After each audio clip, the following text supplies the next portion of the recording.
দুনিয়া একটা বস্তু নাকি? দুনিয়া একটা জিনিস নাকি?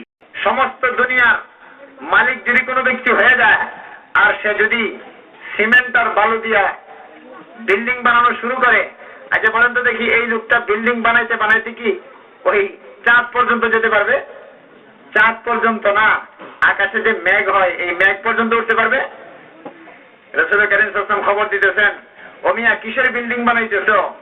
তুমি মরো, মরার পরে আল্লাহ পাক যদি তোমার ফয়সালা ভালো করেন তো তোমার 17,000 তালা হবে, 6,000 তালা হবে, 500 তালা হবে, 100 তালা হবে, 200 তালা হবে। এক এক তালার উচ্চতা হবে জমিন থেকে আসমান পর্যন্ত। এত উঁচা, এত উঁচা তালা তোমাকে দিবে। দুনিয়ার 20 তালা 100 তালার মধ্যে তো লিফটে উঠো, কিন্তু আখিরাতের লিফট তোমার দিলে আসছে। আমি তো এখন 12,000 তালার উপরে উঠবো। তোমার দিলের ভিতরে এই ভাবটা আসার সঙ্গে সঙ্গেই 12,000 তালার মধ্যে তুমি পৌঁছে দিবা। তুমি মাটিতে চলাফেরা করো, ওইখানে রূপার মাটিতে চলাফেরা করবা। ঘর বানাও সিমেন্ট দিয়া, বালু দিয়া, বেশি থেকে বেশি গ্লাস, দামি গ্লাস, যা ঢাকা শহরে আছে। রাসূল কারীম সাল্লাল্লাহু আলাইহি ওয়াসাল্লাম ফরমান, তোমার জান্নাতে যে এত উঁচা বিল্ডিং হবে, ওই বিল্ডিং এর একটা ইট হবে স্বর্ণের, আরেকটা ইট হবে রূপার, গাড়া হবে মেশকে আম্বরের। এই বিল্ডিং এর মধ্যে জানালার প্রয়োজন হবে না। যদি মনে চায় যে আমি সব খোলা থাকবো, দেখবো, তো অটোমেটিক দেখতে পারবে। মনে চায় দেখবো না, তো আর দেখবে না।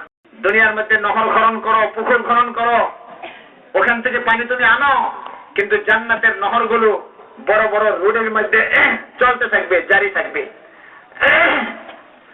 খালিদিনা ফিহা আবাদা, একদিন দুই দিনের জন্য না, চিরকাল থাকবে। তুমি তোমার বিবির জন্য তোমার জীবনকে শেষ করতেছো, জানো জান্নাতে কেমন বিবি তোমাকে দিবে? এমন বিবি তোমার হবে যেই বিবি মরা মানুষের সাথে কথা বললে জীবিত হবে। আসমানের ছিদ্র দিয়া তার হাত বাড়িয়ে দিলে চন্দ্র সূর্যের আলো থাকবে না। আর সে যদি হাসা দেয় পুরা দুনিয়া চমকিয়া যাবে।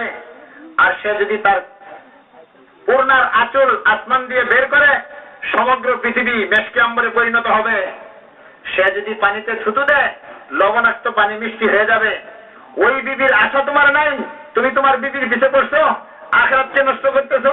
যদি তোমার আখিরাত নষ্ট হয়, কবরের জিন্দেগি দেখো, 40,000 বছর ফেরেশতাদের মাইর চলতেই থাকবে, সাপের দংশন চলতেই থাকবে। আখিরাত যদি নষ্ট হয়, বাম হাতে আমলনামা হবে। আখিরাত যদি নষ্ট হয়, তো 50,000 বছর গ্রামের মধ্যে হাবুডুবু খাইতে হবে।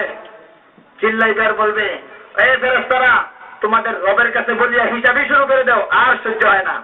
আল্লাহ পাক 50,000 বছর হিসাব নিবেন না, অপেক্ষা করবে বান্দা। হিসাব তো অল্প সময় নেবেন আল্লাহ পাক।